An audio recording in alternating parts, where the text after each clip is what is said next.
karaoke night, Friday night. Your 6 kids are with you at the bar. What song are you picking? I guarantee you I will never sing karaoke ever in my life.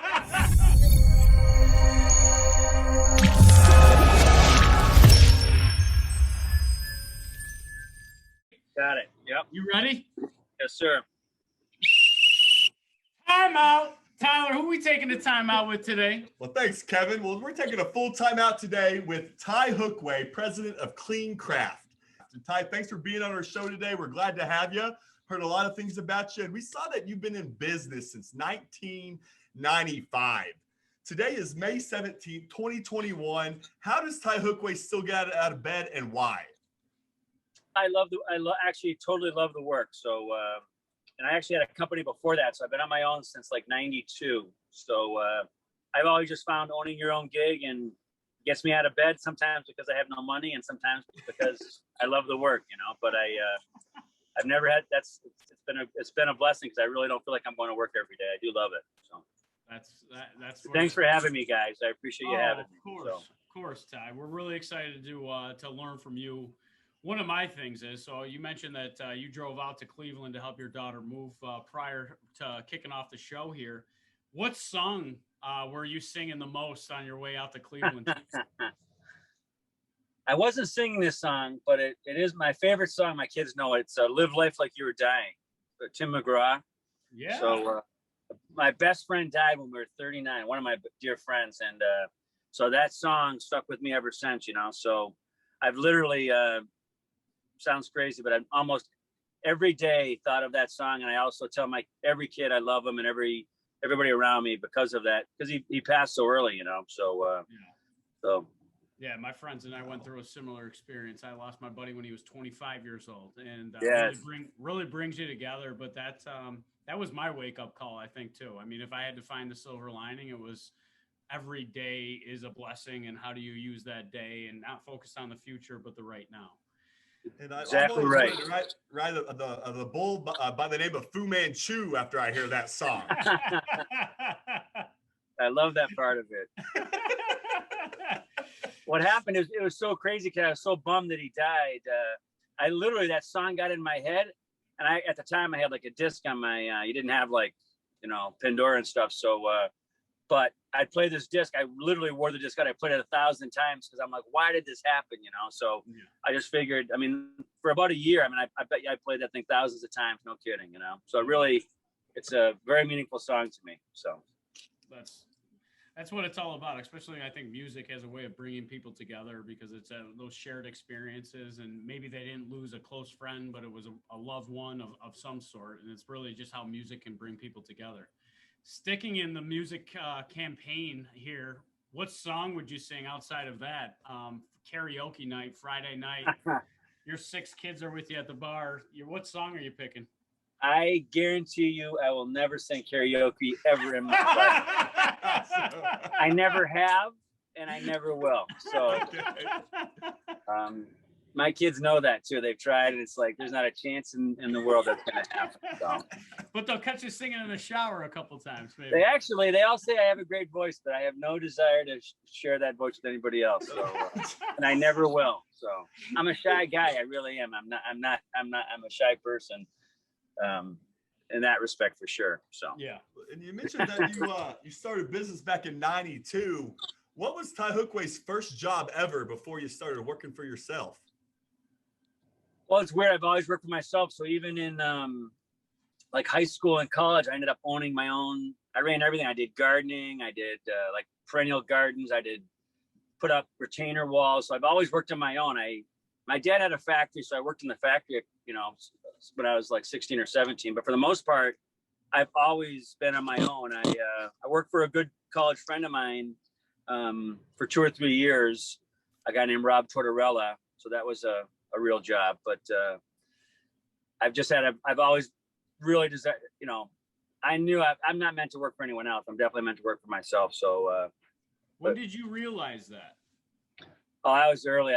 When I was doing gardening when I was 16, I'm making, really good money. It was unbelievable. Then in college, I had about all the hockey players and lacrosse players working for me. We were doing gardening and cleaning all over. I went to school in Worcester, Mass.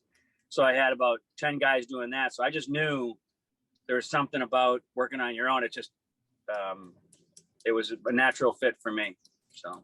Now, do you think those people are naturally attracted to you because you are a naturally born leader and you could know how to motivate people? Is that why you felt like you were always kind of in charge, I guess, for lack of a better term? Well, I think it was just because I worked hard. I'm a stupidly hard worker. I mean, I can, even to this day, I mean, I've just carried things up 3 flights of stairs. I can't believe I did it, but I never You didn't break a sweat. The guy's not even sweating. Well, I took a shower quickly before this meeting, screaming at my daughter. I cannot look like I didn't shave for 3 days either, so I had to shave. But I've always been like I started things from scratch. I had one cleaner when I started. We're working on 500, a little bit less, and so I can clean, and I get it, and I really empathize with people that are working. So even though I may not be working with them, they get it, and I'll jump in. I think that's having the humility. You're just a regular guy that happens to be working with them, telling them what to do a little bit, but I think they can tell if you're a genuine, hardworking person with them versus just a finger pointer, Yeah. So. Rolling up the sleeves. I love that. Yeah, and people say you don't have to, but I really believe you have to have those credibility. You have to have that credibility. People know you can work, and doesn't mean you have to do it, but you have to, at least they know you're a hardworking person. So. And well, what do you think the best, I guess you just kind of nailed it on the head there. What do you think what the key is to motivating people and keeping them motivated over a course of time? I think I got a couple things that I sort of go back to. Like, I think you have to have gratitude. It's easy to bitch, and work's work, right? I always say to them, they call it work for a reason, and doesn't mean we're all going to be hugging every day. But the fact is, we might as well. We're healthy enough to work. We're making a couple bucks. Let's be thankful for that. And I think if you have that attitude, it makes it better, because if you're getting that, just negative down, talk, it's contagious, So I try to always talk and then catch people doing things right, be kind, and, thanks a lot, we appreciate it, or jump in and do stuff. I think that motivates people more than just, throwing money at them or, because it's tough. I mean, I think also empathizing with non-work stuff, because truthfully, it's tough. I mean, like, there's other stuff going on at home, and you gotta stay 2 extra hours. Well, it's not the 2 hours, it's the fact that your wife's gonna kill you, and your kids, you're missing a game or something. So I think empathizing when you're pushing people is critical. So having empathy and gratitude, I would say, not that I'm perfect either, but that's the game plan anyways, And how do you balance that work and life? Not that well. I I got 30 years of working on that. And I got one divorce to probably thank for it. But I kill myself. Like, when I first started, I'd work, it was crazy, 60, 70, 80 hours, wouldn't think twice of it.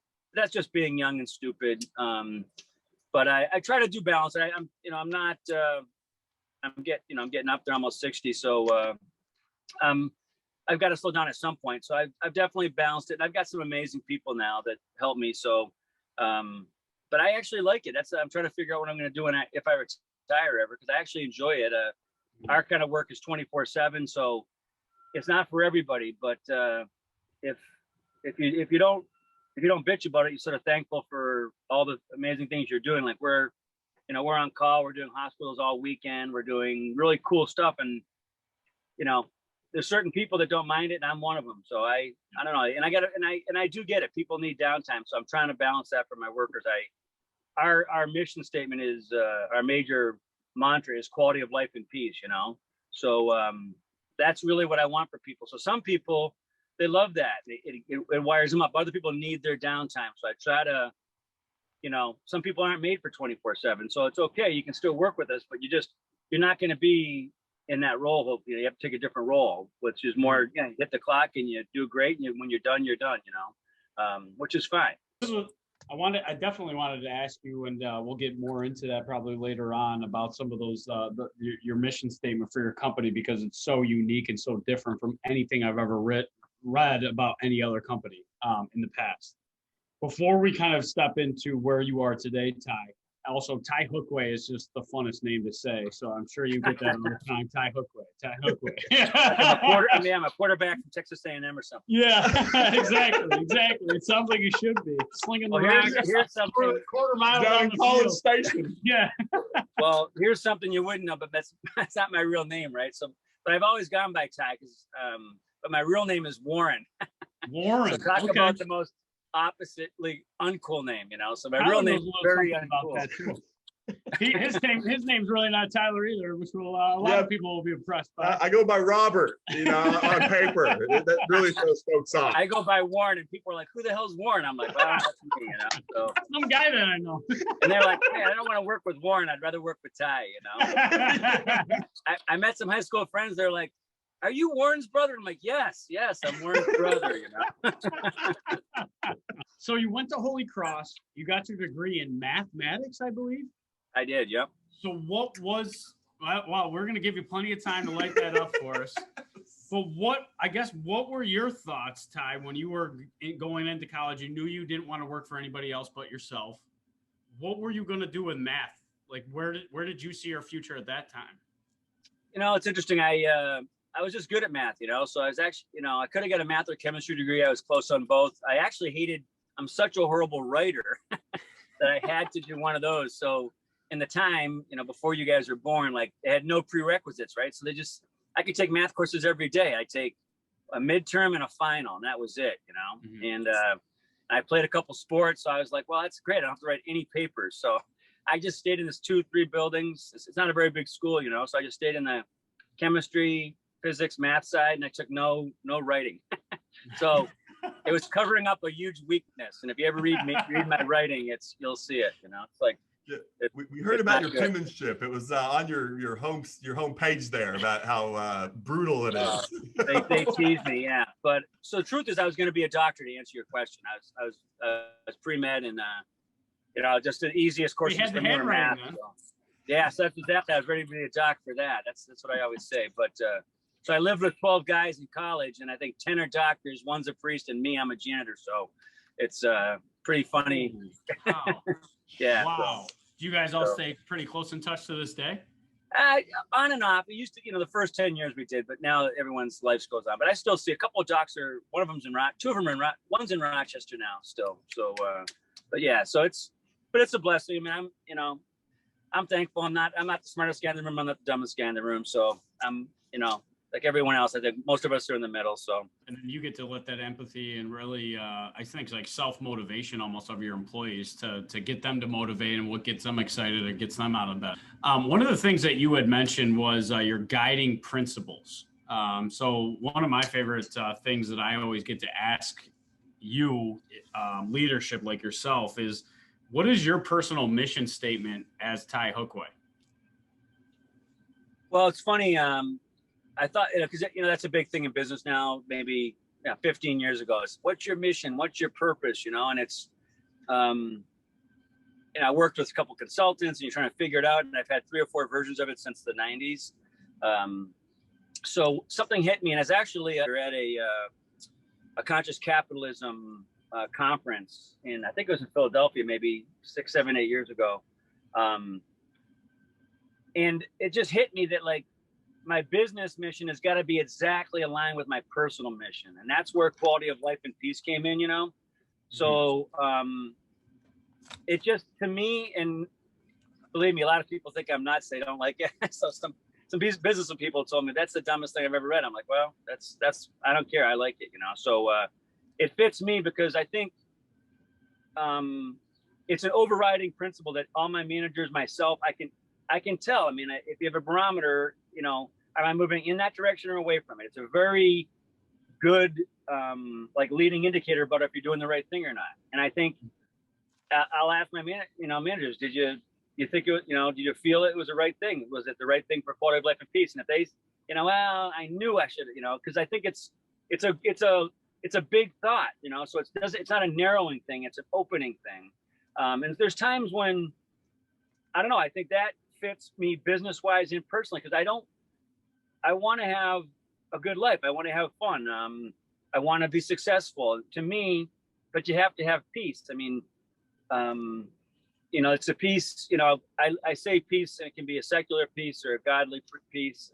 I'm a devout Catholic, but to me, peace of God is, when you feel good and you're at peace. It's a beautiful thing, and I wish it on my workers. I wish it on my customers. So I think if you really have that as a driving thing, it changes the way you view things. I mean, I've gotten fired and told the customer thank you for the 17 years I was there. It's you start thinking differently.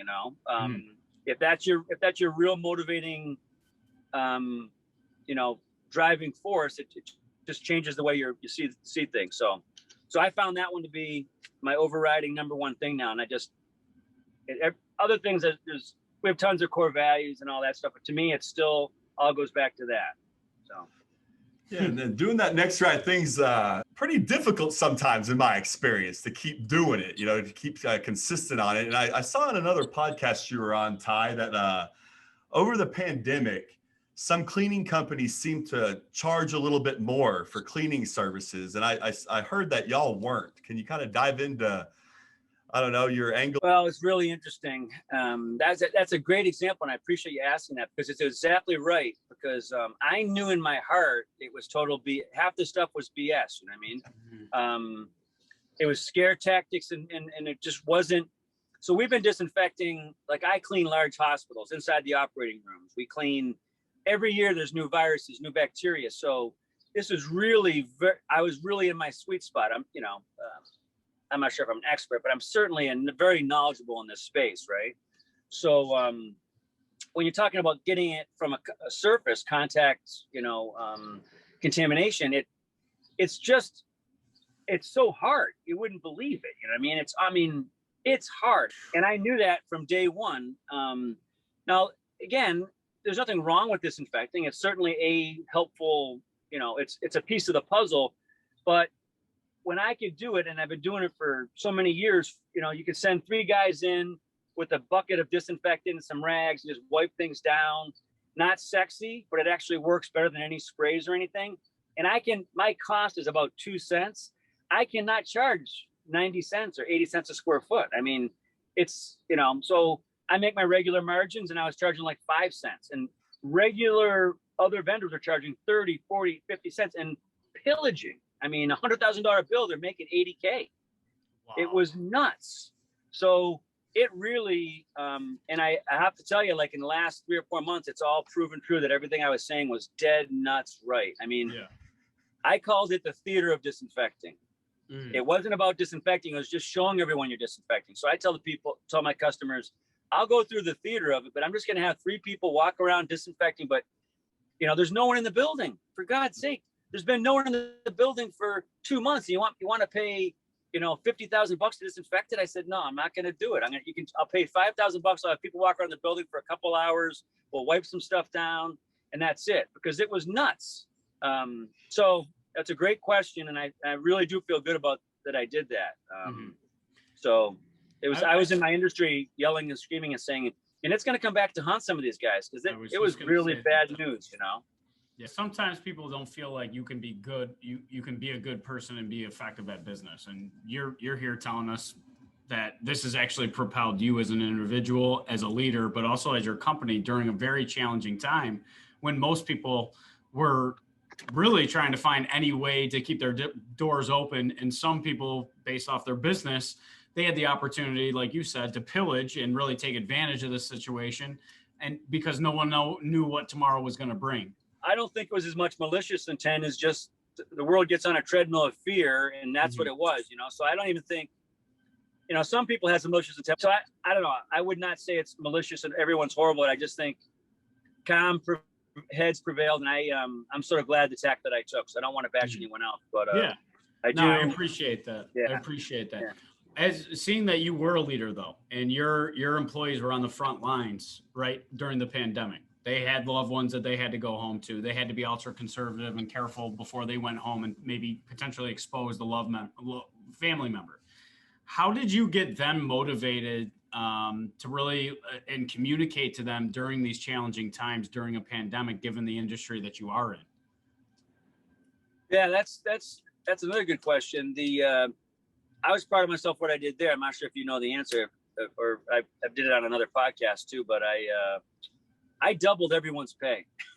Wow. Everybody's Oh pay. I my just said, because I gosh. got the money from the government, right? So I'm like, it's not my money.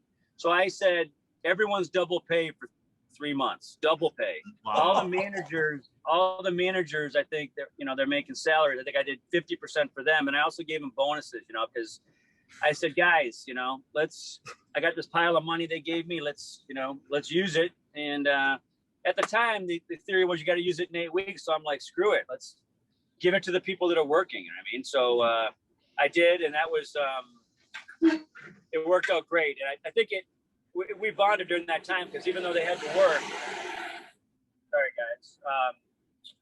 guys, we bonded together, and we were safe. We did the right things. We really knew what we were doing because we had so much hospital experience. We really weren't, I don't know, the fear part of it never came into us because of our knowledge of the industry of viruses and bacteria and how this was spread. So, but I'm happy we did that, and I think it made a lot of these guys that changed their life in a positive way. They had doubled their pay, and a lot of them got ahead a lot more, and it was nice to see, So directly seeing how you're impacting their life at the same time. Yeah, and they're entry-level folks, a lot of them, they're making, 14, 15, 16 bucks an hour. If you double it, it's big, it's real-time money, so real money for these guys. So I was psyched, and it was the right thing to do. It wasn't we were down, but we didn't go, we were down a good chunk the first, that first quarter. But then we did fine by the end of the year. So it was tough. It was a tough year. So. But bonuses and double pay, man, that makes a guy like me feel pretty good about life nowadays. Hearing that a leader does that, Ty.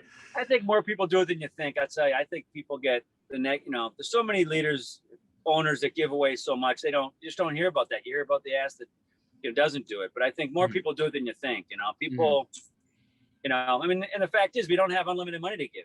But before, believe me, I'm tight. I'm not a rich guy. I mean, I make a great living. I'm happy. I love what I do. But I don't have hundreds of millions sitting around. So, business owners have to take their stewardship. They have to make sure the company's there in 20 years. So they can't just double your pay all the time. But that was a unique situation. So, so I get it. I mean, I get both sides of it. Obviously, as an owner, you got to be the steward. But as a worker, I'd love to pay everyone $100 an hour.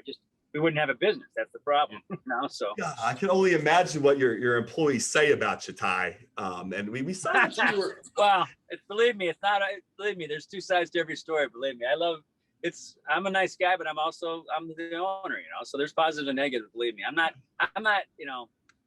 not perfect. I'm a regular dude. I've got some idiosyncrasies that probably drive my people nuts, and I'm cool with that. And they have idiosyncrasies that drive me nuts. So, but we work together, and that's the real world, I'm not, believe me, I think having a little, again, it's not all kumbaya every day. Believe me, it's work, I think having the doing things the right way as your guiding North Star is essential. I mean, at the end of the day, business, yes, there's some ugly parts of business that have to be done. But just hearing you, like the equity piece and sharing, and it's not my money. So I want to encourage and empower others. And at the same time, I mean, for some of those people that you mentioned, that's life-changing. Yeah, it was great. And yeah, and I think laughing with your people, even though it's tough times, even in, I think you bond by other things than money, like we have to work together every day. Let's make it fun, light. My team's amazing. I mean, I'm not as fun as the rest of my team. Like my management team is unbelievable. They're really good people. They're much more on the front lines than I am. So it's not like I'm, sitting there mopping floors with the guys anymore. So I'm blessed with an amazing leadership team that works for me. That really does the bulk of it at this point. Mm-hmm. So it's all about hiring the right people. Yeah, go off of hiring. I saw that in your last podcast that your one of your passion projects seemed to be the open hiring concept. Can you? Yeah, I have my Grayson shirt on right now. I was just going to say, probably representing Grayson right there. Yeah, I didn't do it on purpose. It was the only clean shirt I had in my bag, but it did work out good for Mubarak. But yeah. So yeah, I mean, I love this I love this nonprofit. I love what they're doing. Mubarak's amazing. I heard about that at that same conference actually in Philly that I mentioned earlier. So it's it's a huge passion for me because you end up. So I'm not sure if people know what it is. It's a thing. It's called open hiring, where you basically you walk in the door, you get a job. We're evaluating your future, not your past. That's the theme behind it, And frankly, I don't do a complete open hiring. I mean, I do some of it. I have some. I'm a big business guy with tons of people that want background checks and drug checks. But what I've done is a hybrid model where you open up. Certain customers love the idea of it, so they love that I use it, and they'll allow me to say, "Oh, I got 10 people to staff. We can use the open hiring model to help them." So I talk to the customers about it, and it's an amazing.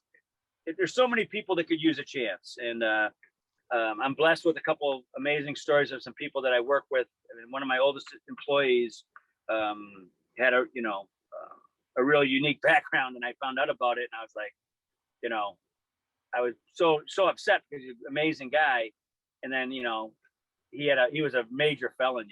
He didn't tell me, and he's actually now one of my best friends. He's been with me 20 something years, and he retired a couple of years ago watching like 100 guys. I mean, he had an ankle bracelet on, and I was like, "What is that?" And he's like, "I lied on my application." And so I learned that there's a million people. His name is Sanford. I've told that story before, so it's a public story. And he showed me. I mean, he ended up. I mean, so street smart, so knowledgeable. He taught me so much about life that. I mean, he's probably one of the most important people I've met in my entire life, and he would have been screened out of my other. If my HR did it right at the time, he wouldn't have been there. Now he's literally one of my best friends. So. And my best coworker and someone, so that's weird.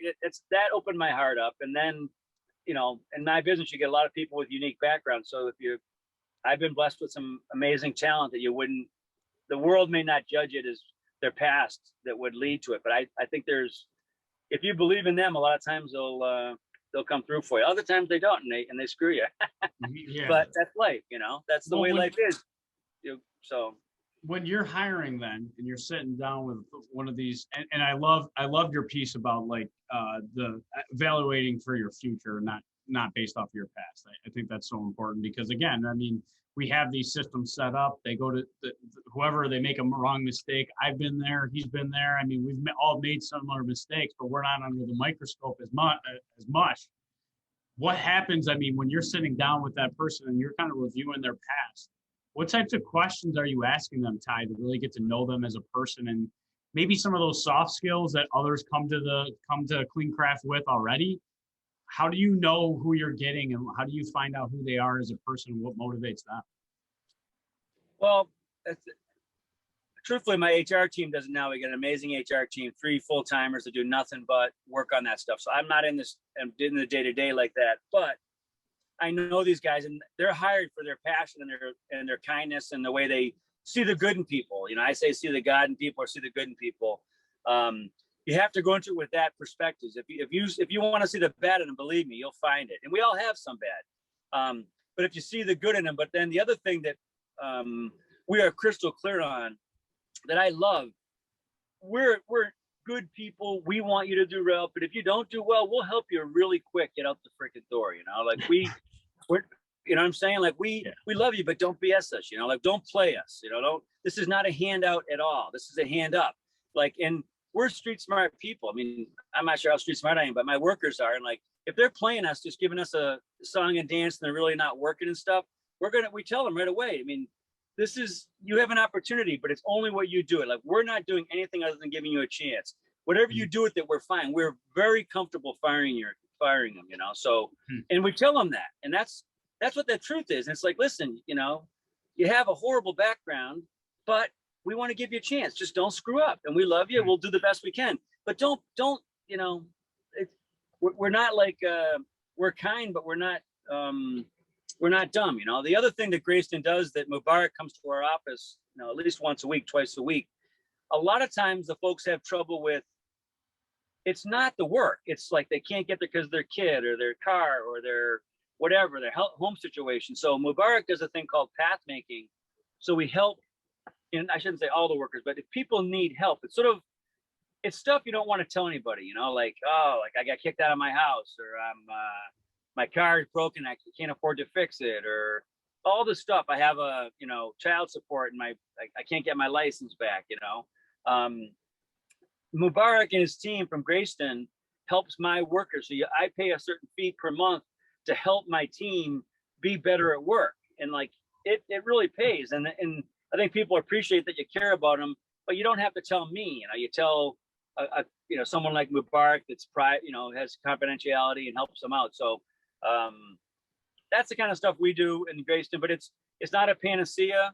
It's a piece of the puzzle. I tell, you know, a lot of my, you know, friends that own companies, like, people think that's crazy. And you're right. I'm not going to go hire a CFO open hire. You know, I mean, you need a background in finance most likely, but it's a great place to start. If you at least lower some barriers and keep an open mind versus, again, going back to seeing the good in people. I don't know. I just think it's the way the future should be. And I think Grayston's leading that that path, and I'm proud to be part of it. So I got a question then. You keep mentioning you're a man of faith, you're a man of God, and seeing the God in people or good in people, like you mentioned, Ty. I'm not that godly. I'm somewhat godly. Yeah, I care about it. Well, I gotta ask. How has this made you, do you think, a more effective leader? Like, what principles are you learning in the church or in your faith that have made you a better leader? And is it really just the viewpoints of how you see things? Because it's also, like you mentioned, I mean, us being negative, if you're negative, you're always going to look for the bad. Is that how have you, I guess, leveraged God and your faith to become such an extraordinary leader? You guys are too kind. I'm not that extraordinary, but I would say, so it's funny. I went to a Catholic college, and my wife went to college with me. She went to church every day. She couldn't get me to go to church if she paid me, you know, during college, you know. So I'd go sometimes, but I was certainly not a devout Catholic at the time. And my wife was in her teens, and she has been ever since. But I'm not. So I think after my buddy died, and when you have kids, you start to realize it's a bigger picture. So, you know, in my 20s, I was, you know, I've always believed in God, but I think the older I got, you start having little babies, and you know, I don't know, you get a little bit of wisdom, and so I started getting closer to God, and I was blessed with some great teachers. I started studying some stuff, and it's become a passion of mine just to study that type of work. So and it fits with my quality of life and peace mission in my heart. So I think it just makes me a little more open-minded. And, you know, I say, see the God in people. And I really think if you do, you'd be amazed. Like, even if you see the guy bumming on the street, like you start seeing the God in him, you really can. It's interesting the way you see it. So I think it's a positive. I have, you know, I do stupid stuff. I make mistakes, give people too many chances, or, you know, believe me, I've been screwed, stolen from, all sorts of dumb stuff. But that's, you know, it would have happened, you know, it happens, and that's life. But people, my team gives me a lot of grief for giving too many chances, but I feel good about it. And a lot of them have paid off, and some of them don't, but like, you go down saying, I gave it the best effort I could. So I think that's where my God, you know, and I think, believe me, I'm not, you know, I'm not going to church every morning or anything. I wish I was, but I'm just a person that believes in God and tries to at least try to live it as much as I can. So it's not taking what you learned in church and actually applying it out into the real world, which I think most people do not. They'll check the box for that 1 hour of the week. I'm holy, I'm moving on. But you're actually walking the talk out there and really seeing the trying to do the best I can. Yeah. So yeah, I agree with you on that. So I think when you talk about all the problems with, you know, race relations and all that, I think a smile and kindness is everything. It sounds like, oh, that's not going to solve anything. Actually, it is. You know, I think if you see people good and you know, that a smile and being kind to anybody, no matter what they look like, on both directions, and, you know, I think that would go so far if people had that mentality. It's so simple but so powerful. So I try to do it. Well, thanks, Ty. Well, what's the one quality that your life likes most about you? If you could ask, if she could answer that question, what does your wife like most about Ty Hookway? My wife is the most amazing human being on the planet. She really is. She's an app. I tease her all the time. I call her a living saint. You know, it's not easy living with a living saint. Like a poor soul like me living with a living saint. You know. So in Catholicism, there's this thing called purgatory. You know, so like you're all gonna get to heaven eventually. In theory, I don't know. That's not exactly right, but like you have to start at a certain level. Sometimes if you die, you're not quite ready for the top notch. So I've always said my wife's gonna be on the top floor, hanging out with all the saints, and I'm gonna be down in the basement, like cleaning and shit, you know. And she's gonna come down to purgatory and visit me down there. So she'll be waiting for you, though. I have a feeling she'll be waiting for you. and she will, and she says that they'll have parties up there and they'll invite me up, you know. Is that just to clean up, or will you actually be invited I'll to the take like actual 1,000 party? lifetimes to get up there, you know. But, my wife, I just think I'm a good person. She knows that. She's seen me, you know, since, you know, we were in college. And so I'm a good person. I try to do the right thing. Doesn't mean I'm perfect, but I think she'd just say that he's got a good heart. And he's a good man. You know, I mean, I'd kill for her. And, you know, so it's, I just think, you know, we really respect each other and like each other as well, you know, and believe in each other and trust each other. So I think she say I'm a trustworthy person. Yeah, that's essential. And when we started doing our digging on you, it came up time and time again that you love golf, but you also love reading, and you're a lifelong learner. Why did you think it was so important to continue to learn as you've, even from your days of Holy Cross, graduating with math? Why is learning so important? Well, a couple of things to clarify. I was probably the dumbest math major to ever go out of Holy Cross. Honest to God. I mean, seriously, like, I could be the dumbest math major ever. So I'm not that smart at math. I did get through it. Believe me, I'm not dumb, but I'm not that smart. And I wasn't the best student. And my wife was a brilliant student. She ended up going to Duke to get her master's. And so I actually was not proud of myself the way I handled my college years. I played a couple sports, hockey and lacrosse, which I loved. But my wife was, she was in the library every day, and I was. That's for sure. So you might have crossed paths a time or two. Yeah, I only was in the library for the hours that I had to be. I'd be in the library like 11:30, 12 o'clock looking for her to get out of the library. That was about it. I'm like, wow, this is really a nice place in here. This is really nice in here. Let's go. But I love to learn. I took speed reading, which is a weird idea, but I'm a fast reader, so I can read stupidly fast. And so I've been blessed. I read a ton of books, and I think, again, I'm sort of upset at myself. I didn't really put my mind to school like I should have. I was going to be a doctor the first couple of years, and I was doing well. Then I said I'm not going to be a doctor, so I started not studying quite as hard. Yeah, I didn't study quite as hard. So, but I think I really did as I got older and after getting out of college, I said I really do love to learn, and so I've got a wide variety of stuff that I'm into and study, and so that's just a blessing. But it's not like I read to be smart. I read stuff that I love. It's not stuff that's necessarily practical in the world, but so. Well, if Ty Hookway could write his own book, what would you title it? Well, I told you the way I write, I would never write a book. So let's just be clear on that. I'd have someone else write it for me, probably, like most of these other guys do. I don't know. It's funny. I have enough to offer the world to write a book. I'm just too simple a guy. I don't believe that category, because I've heard more about leadership in the 50 minutes that we spent together than I've seen over the last 10 years. So I do not believe that's very nice of you, but I don't know though. I'm a regular dude. I'm grinding. I'm happy. I'm thankful, but I just, and plus I really do suck at writing. I wouldn't even know where to start. You read my sisters. Anyone the poor people in my office have to write for me. It's that bad, so I'll write it up, and then they'll like rip it apart and make it nice. I know what I want to say, but it's ugly. So I'll never write a book. What's if you could tell yourself going back, looking about all the wisdom though that you've picked up in the leadership role, the multiple job or companies that you started throughout your life, if you could go back to Ty before you went into kind of starting those next steps for higher education and headed to Holy Cross, what would you tell yourself? I would probably,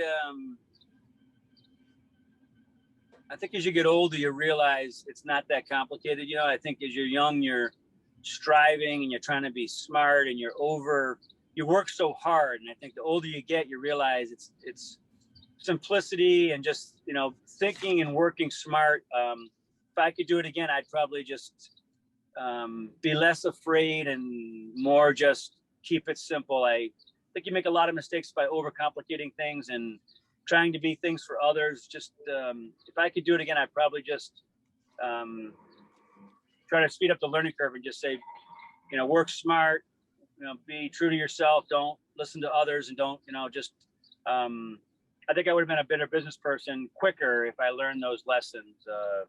Because I went through trial and error, screwed up a ton of stuff. I mean, I'm a consultant too, and the way I get on my business is I said, I've literally made every single mistake you could ever make in business.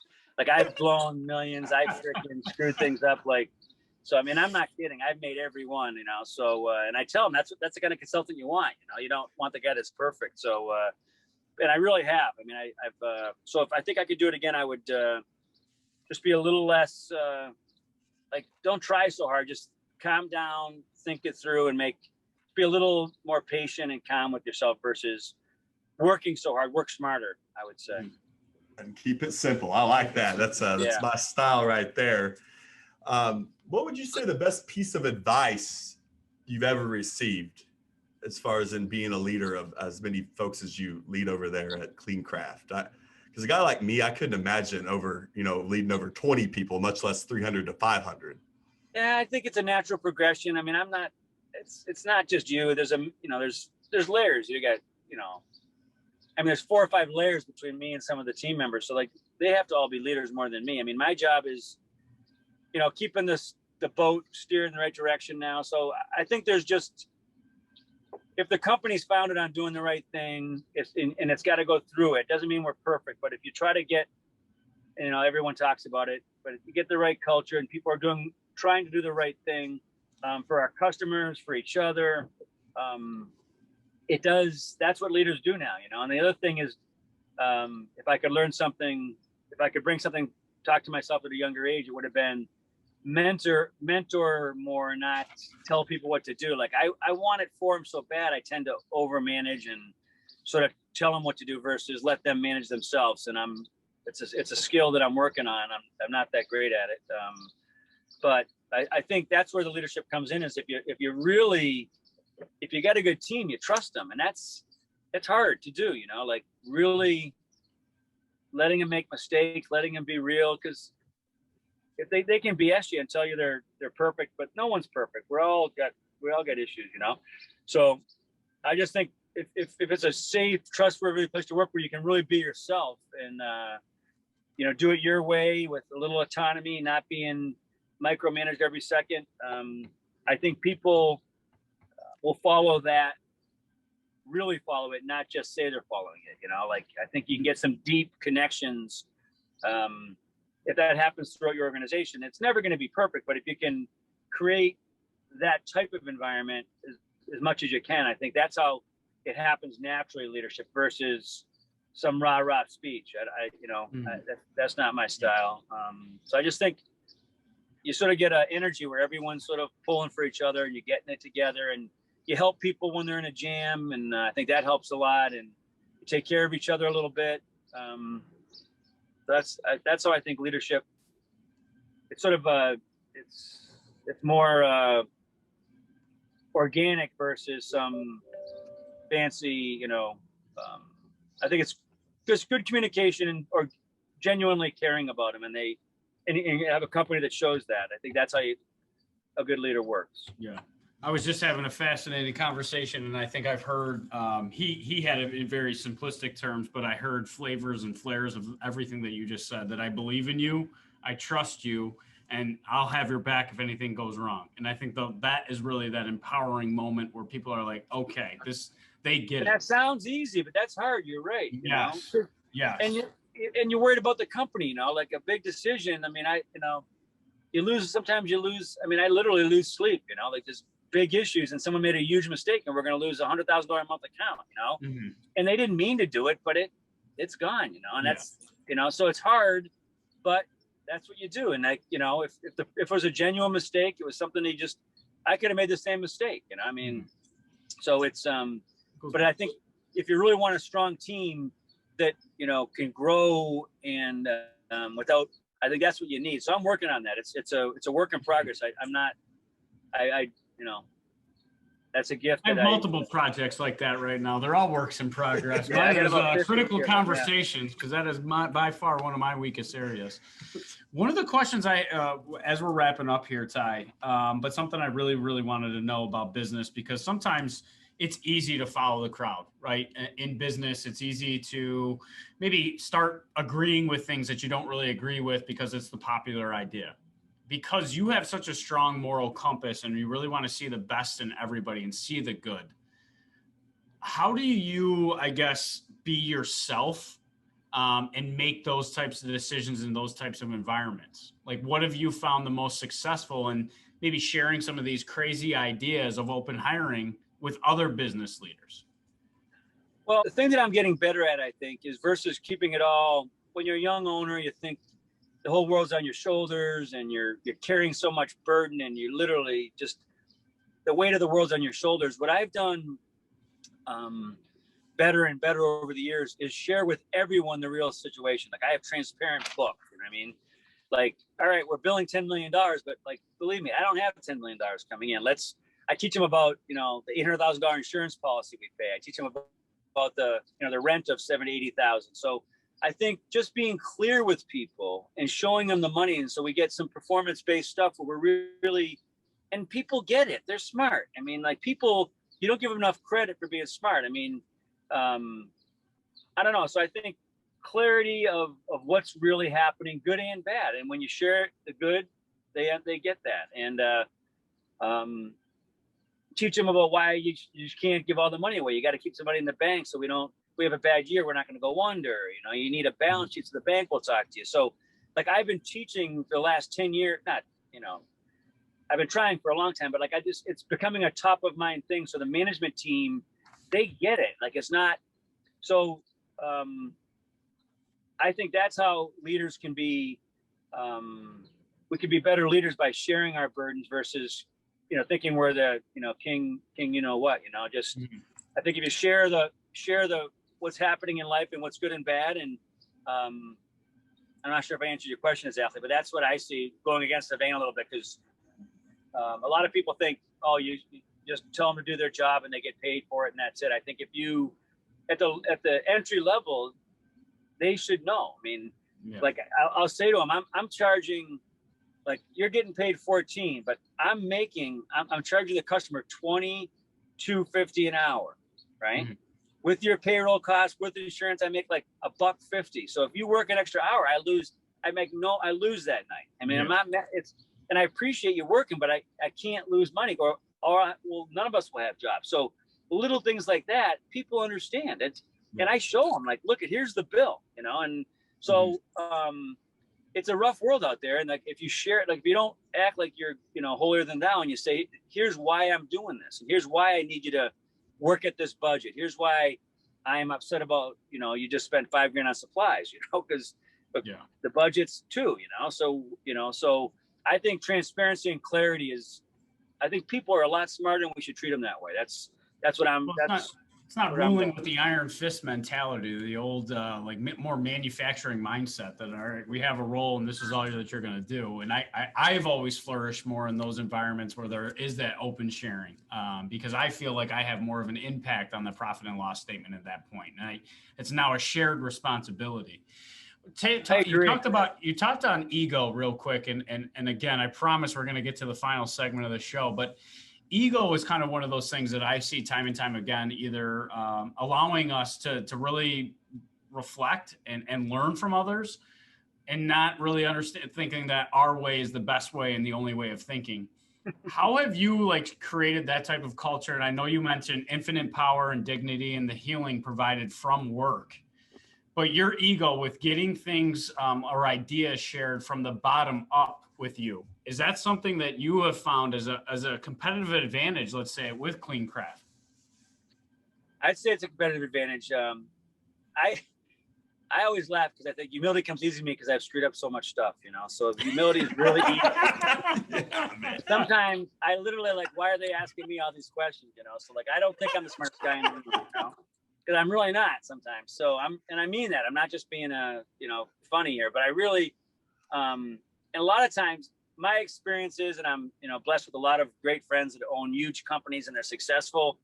The ones that think they have all the answers and are so, blustery and so supposedly so brilliant, usually they're insecure, men or women, I mean, it's more often covering up insecurity. So the most amazing leaders that I know are really humble because they don't think they're the smartest, and that's why everyone loves to work for them. So quite often those guys with bloviating, they're just, or ladies or men, it's a weakness. It's their insecurities usually coming up. So, again, you got to make tough decisions as a leader, and that's part of a leader's role. So there's times when you got to make your decisions, and you don't know the answer is right or wrong, but you got to go with it. So, leadership's not for everybody. People think they want it, and they want all that responsibility, but it's tough. I mean, there's hard decisions that I've had some tough times, had to lay people off, and it's heartbreaking. I mean, you're wrecking someone's life. You didn't mean to, but that's the deal. Like, I had to cut some people. It sucked, So, it's something, and, just continue to do the best you can, and try to put amazing people around you. Just strong people around you. So it's not just you by yourself. If I could just have more people around me that are amazing, the better I am. So yeah, as a company. So powerful, and it's just, I mean, time and time again, you were just saying that you really see people as individuals. I think at the end of the day, yes, they're their employees, but you're seeing them as not only what they can do for your business, but how you can do something for them in their homes, make them better business people, make them better at what they do for you. And it's amazing what you can do when you empower them on the other side. So the open hiring concept, I'm obsessed with myself, because I just think that that's really where we need to move forward and really make changes within our society, is giving some of these people that chance. And if they're given the chance, like you put it, and they run with it, great. If I get burned, at least I knew I gave them the chance and the opportunity to do so. As we head into our final segment, Ty, you've given us a ton to think about. And these questions are going to be relatively foreign to you, because you never had to really interview starting every job or a company that you've now worked for. But we like to ask leaders these stereotypical interview questions, so we understand on our side of the aisle how we're supposed to answer these questions. So Tyler, why don't you kick us off with one of your favorite interview questions here? I think my favorite one I always get was, if someone were to give me $50 billion, what would I do with it tomorrow if I couldn't spend it on myself? So Ty, what would you do with $50 billion tomorrow if someone gave it to you and you couldn't spend a dime on yourself about it? That's a good one. I definitely invest it in business. I've never had that much, to have that much money would be such a blessing, to have a balance sheet like that. You could really run a company and do it right. Yeah, I'd do something in entrepreneurship for the world, because I just think owning your own business, I love it. I would do something where I would invest, in other people's businesses, with them.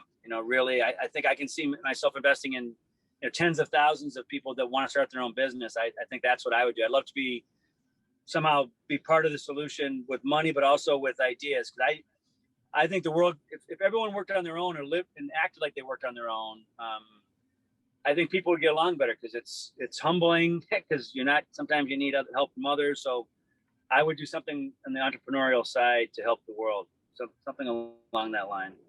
So. Oh, sweet, Ty. That's pretty cool stuff, man. That's powerful. That's better than I've ever answered that question. That's for sure. Understanding, obviously, we focused on a few different items about your strengths, your weaknesses, but out of what Ty Hookway has learned from his entire life, what do you think? What values would you bring to this organization if we were grateful enough to bring you on?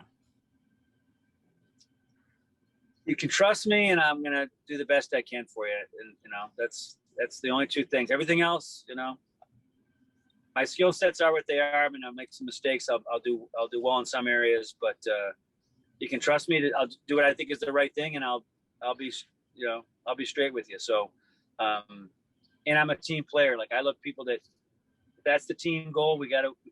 I love being on a team, and I've owned my companies my whole life, but I love being on teams, and I don't mind being the second or third in charge. I don't want to have to be in charge.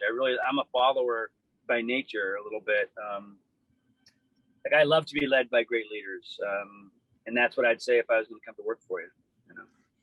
Well, I'll hire you tomorrow. That's for sure, Ty. That's darn sure. But I just wanted to say, Tyler and I have played sports our whole lives. We've seen the power of teamwork. We've seen when some coaches are better at driving the strengths out of everybody. And it's no secret of what you're doing over there at CleanCraft. What is something as your parting words, what should somebody, if they were interested in coming to work for you, what is something they should know about CleanCraft and you as a leader here in Rochester? We would love to have people work with us. So if anyone is watching this is interested, I think it's a blessing because the business, you don't need your PhD. My years at Holy Cross, I didn't study it all. It doesn't matter.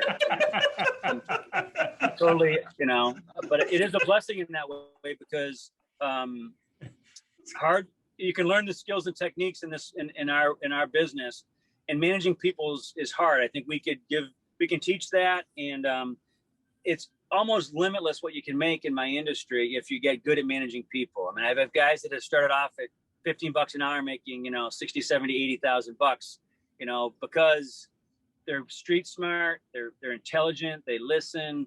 So it's cool to see. So I think there's unbelievable opportunity without the PhD. So that's what CleanCraft have now. If you have a PhD, we'll take you too, but we won't discriminate there. But so I don't know. I just think it's a good place to work. There's opportunity there, and we're to me, we're at the starting line. 20 something years later, we're at the starting line. I love where we are, and the team is running things. I'm getting older. I can't do it. I'm working on it, and I'm not doing the work anymore. And I think there's a huge potential. So if people came to CleanCraft, I think there's huge opportunity. So we'd love to have anybody come on at any level to join the team.